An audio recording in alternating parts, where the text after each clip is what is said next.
안녕하세요. 저는 40대 초반인 여자입니다. 저는 정말 믿기 어려운 일을 겪었는데 그 일을 한번 이야기해 보려고 해요. 저는 어렸을 때부터 소심한 편이었습니다. 조용한 곳을 좋아했고 사람들과 어울리는 것을 별로 좋아하지 않았어요. 왜냐하면 저는 남들과는 조금 다른 외모를 가지고 있었거든요. 저는 어렸을 때 얼굴에 화상을 입었는데 그 시절에는 성형으로도 흉을 가릴 수 없었어요. 그러다 보니 남자 아이들의 놀림거리가 되기 일쑤였고 매번 돌을 맞듯이 별의별 소리를 들으면서 커야 했지요. 사람이 매번 그렇게 배척당하는 삶을 살다 보면 자연스럽게 많은 사람들을 기피하게 되더라고요. 혼자 있는 것이 자연스럽게 편해졌습니다.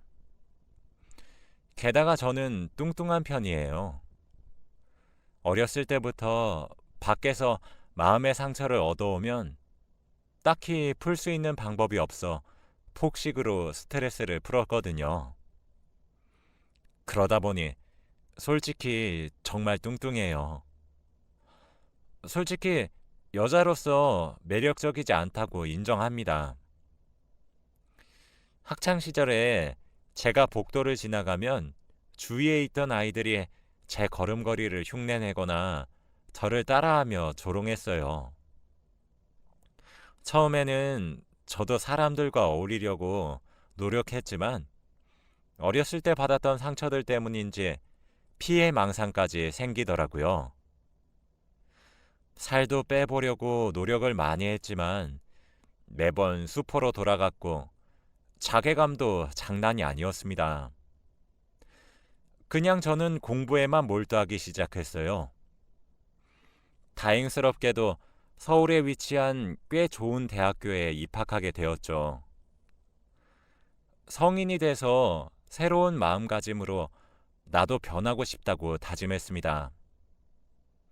하지만 저는 대학교 진학을 하고 나서도 마찬가지였어요. 생각보다 새내기 시절에 나름 잘 지낸다고 했는데 그때 저희 동기들의 과대는 여자였어요. 전 친한 친구가 되었다고 생각했었는데 어쩌다 저를 제외하고 여자인 동기끼리 이야기를 하는 걸 본의 아니게 엿듣게 된 적이 있습니다.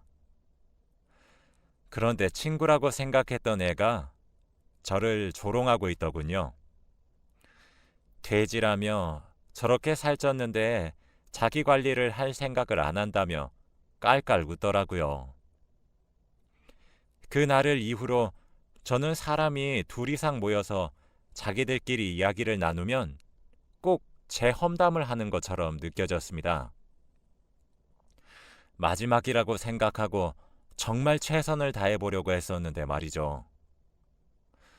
그런 제 노력에도 불구하고 세상은 참 차가웠습니다. 매번 상처만 받아서 힘들어하는 것도 점점 지쳐갔죠. 대학교 졸업 후에 직장에 입사도 했지만 3개월을 버티지 못했어요. 하지만 다행스럽게도 새로운 적성을 찾았고 집에서 프리랜서로 일을 할 수 있게 되었죠. 제 성향도 혼자 일하는 것을 좋아하고 낯선 사람들과 만나서 일을 하지 않으니 지금 일이 저에게 천직처럼 느껴졌죠. 하지만 제가 점점 나이를 먹어가면서도 저희 가족이 저를 걱정하기 시작했어요. 저는 저보다 6살 어린 여동생이 있었는데 다행스럽게 제 여동생은 참 착한 아이예요. 그리고 예쁘기까지 합니다. 여동생은 남자친구도 잘 사귀고 결혼 이야기가 오가고 그러니 부모님은 저를 안타까워 하셨어요. 남자를 만나서 가정을 이루자고 하거나 선을 보자거나 했지요. 저는 덤덤했지만 부모님 마음은 아닌가 보더라고요. 집에서 프리랜서로 일을 하다 보니까 몸이 풀어진 건지 살은 더 쪘어요. 여동생은 이런 제가 언니여도 창피하지도 않은지 같이 운동하자, 이거 하자, 저거 하자 하며 나름 노력하는 듯 보였죠. 여동생은 당시 만나고 있던 남자와 결혼 날짜를 잡았어요. 제가 일하는 업계가 좁디 좁다 보니 자세히 말을 할 수는 없지만 제가 이쪽 업계에서는 꽤 잘 나가요. 제가 성격이 소심하고 대인관계가 별로라 그렇지 돈 굴리는 것도 재능이 있더라고요. 일한 돈으로 주식과 부동산에 투자를 했는데 대박이 터졌습니다. 저는 그렇게 모은 돈으로 여동생의 신혼집을 마련해 주었지요. 사실 제가 너무 창피해 여동생의 결혼식에 참석하지 않았기 때문이죠. 여동생은 괜찮다고 하나밖에 없는 언니가 왜 자기 결혼식에 오려고 하지 않는 거냐며 부모님과 함께 저를 설득했지만 전 이제 누군가의 차가운 시선들을 마주하기가 너무 겁이 나서 하나뿐인 여동생의 결혼식은 나중에 영상으로 봤어요. 제 나름의 사과와 축하의 선물이었죠. 여동생은 고마워하면서도 무척 서운해했어요. 여동생은 남자 보는 눈이 있었던 건지 남편 감으로 참 좋은 남자를 데리고 왔더군요. 여동생처럼 심성이 참 착한 사람이었어요. 처음 보는 자리에서 제게 차가운 시선 하나 두지 않고 오롯이 제 여동생의 친언니로 깍듯하게 대해주었거든요. 잘 만났구나 싶었죠. 그렇게 여동생은 제부와 알콩달콩 살았고 아이까지 낳으며 오손도손 잘 살더군요. 그 모습을 보고 참 부러웠습니다. 어느샌가 저도 결혼에 대한 로망을 꿈꾸게 된 것 같아요. 여동생은 제 심경의 변화를 가장 먼저 눈치챘습니다. 저는 여동생과 함께 운동하기 시작했죠. 제부도 할 수 있다고 응원도 해주고 다이어트 요리도 손수 해주더라고요. 그렇게 온 가족의 응원과 사랑으로 살을 무려 30kg이나 감량했어요.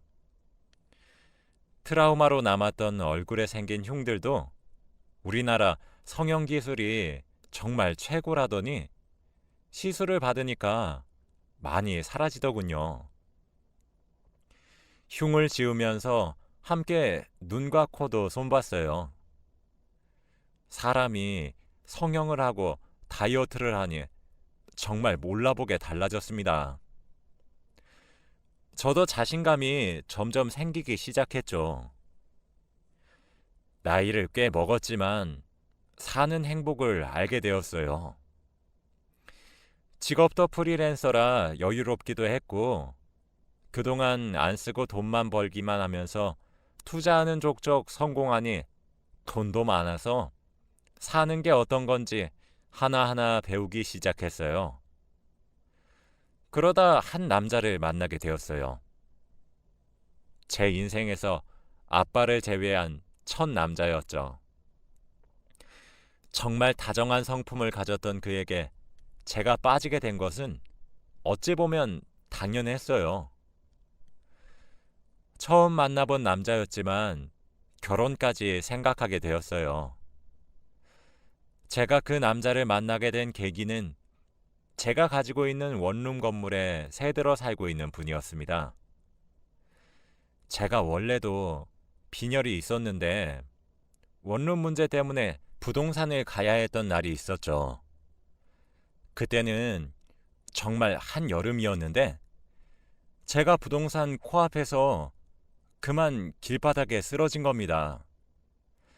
그때 마침 부동산 안에서 새 집을 구하고 있었던 남자가 저를 119에 신고하고 응급실까지 보호자 역할을 자처해 주었어요.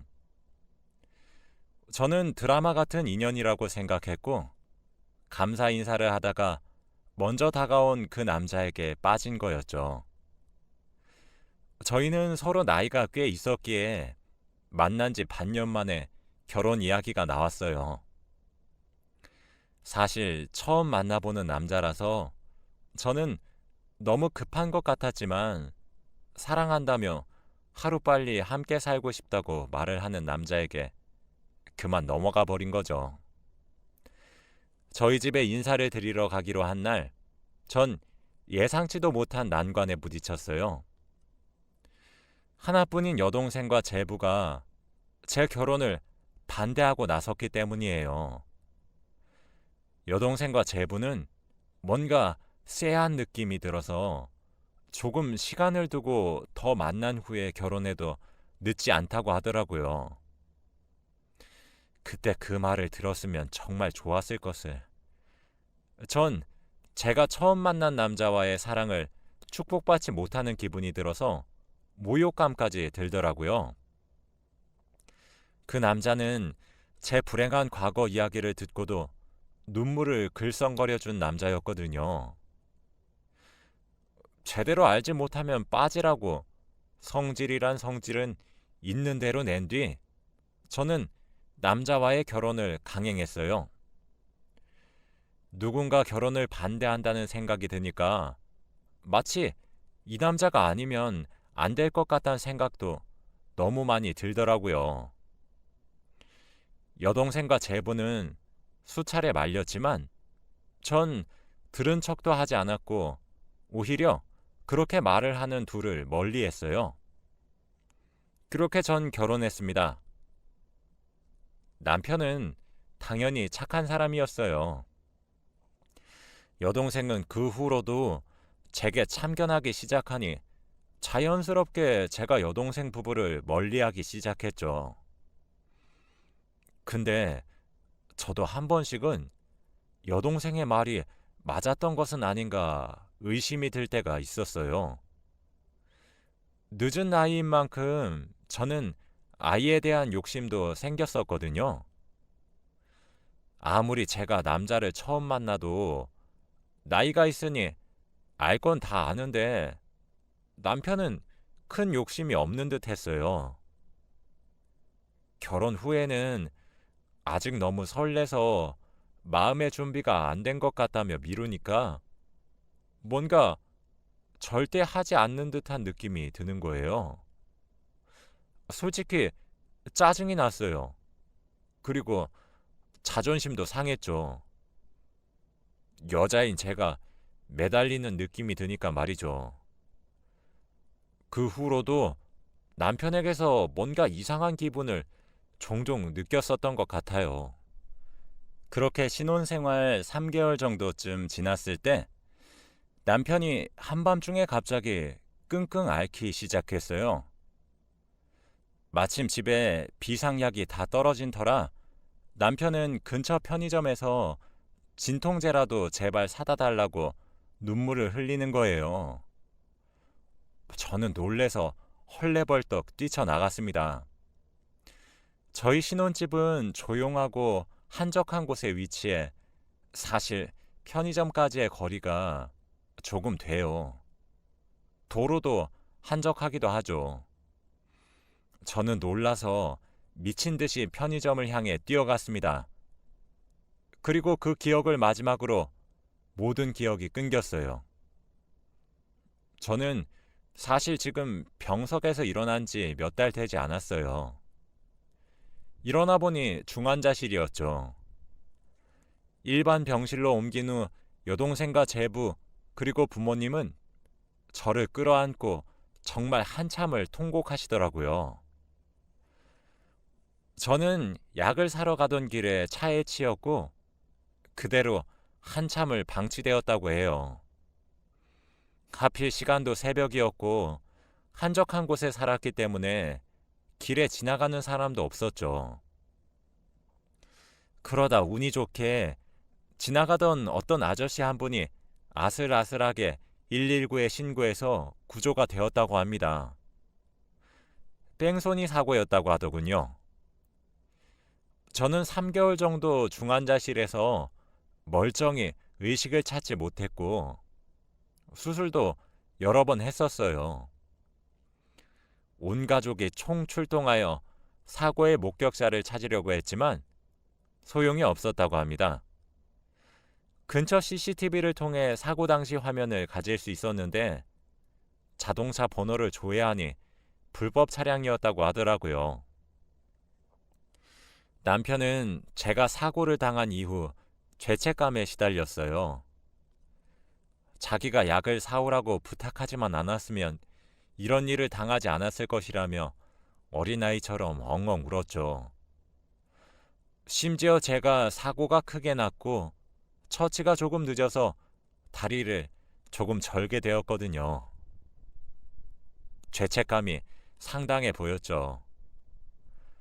그렇게 저는 몸을 추스리고 집으로 돌아갔습니다. 남편은 제가 중환자실에 입원한 이후 다니던 직장도 그만두고 제 병간호에 매달렸었다고 하더군요.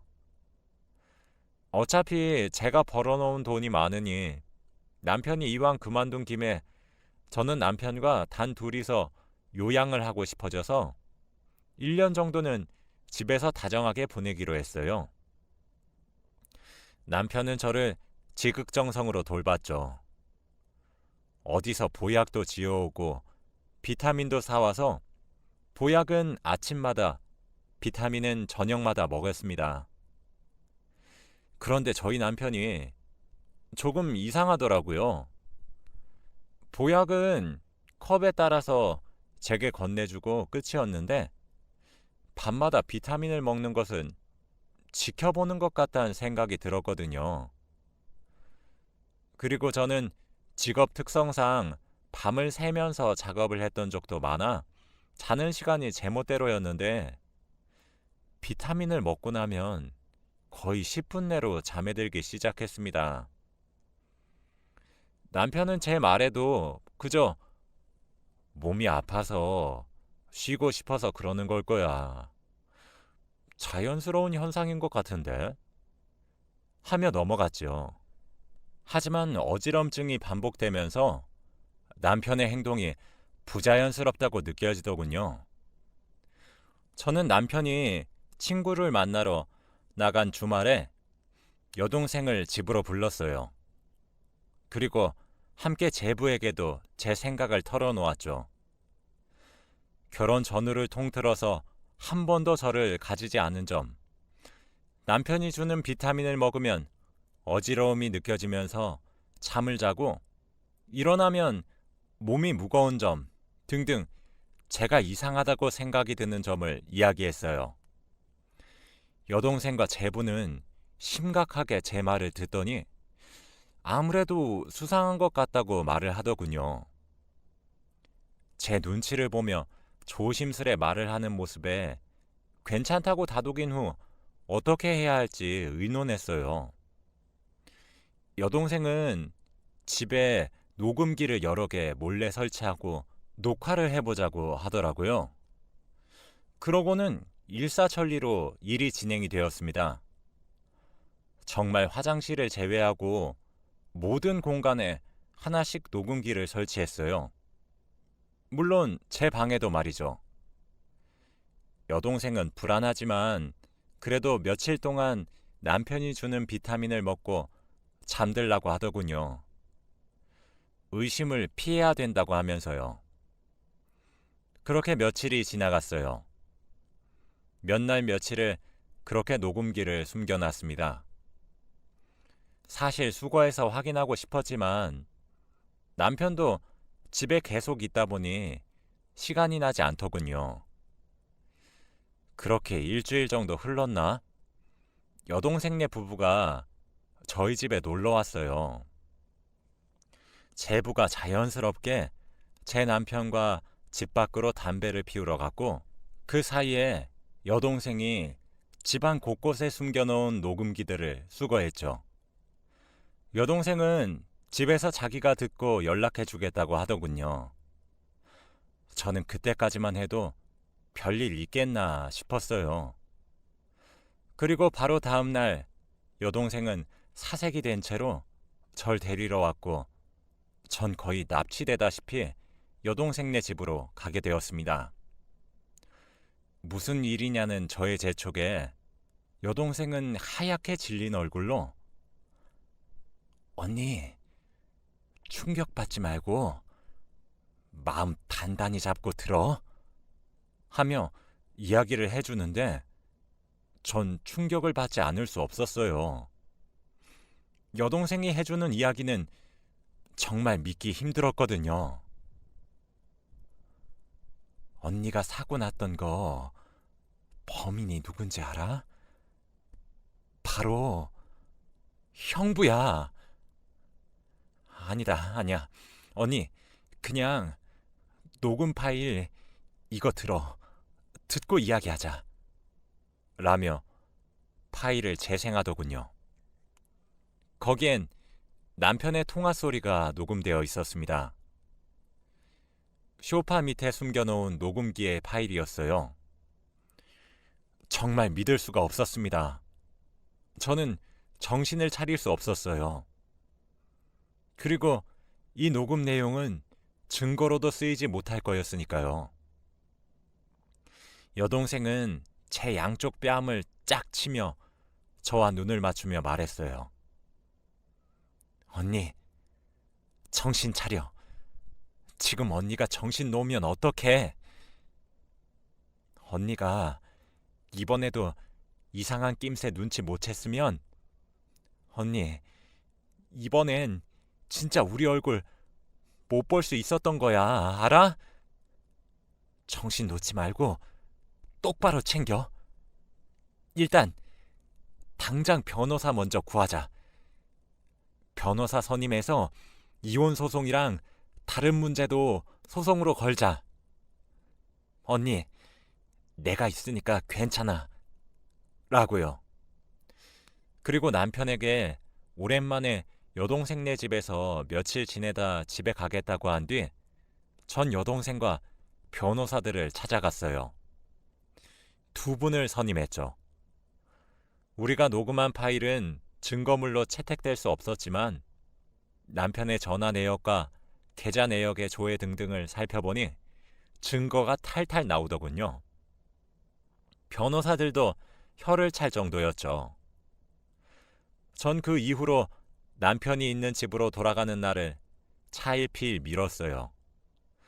부모님 핑계와 여동생 핑계를 대가면서요. 그렇게 남편 몰래 소송 준비를 하게 되었고 소송이 시작되었습니다. 남편은 처음엔 뼈 빠지게 병간호를 해줬더니 돌아오는 건 이런 말 같지도 않은 의심뿐이냐며 큰 소리를 떵떵 쳤지만 하나씩 나오는 증거에 이내 모든 것이 모함이라며 소리치기 시작했어요. 남편은 결국 혐의가 인정이 되어 실형을 선고받았고 이혼까지 당하게 되었죠.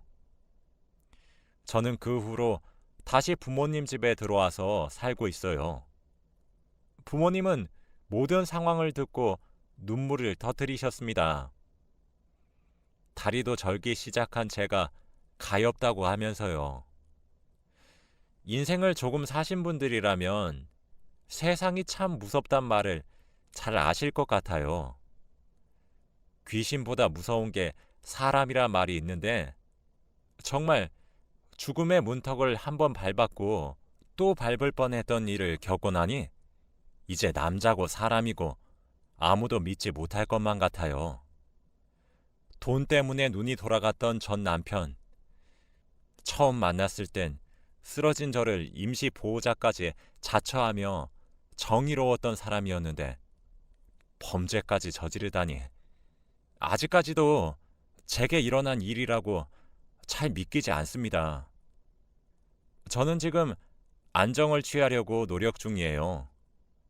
아직은 매일 악몽을 꾸지만 점점 몸도 정신도 회복하려고 노력하고 있어요.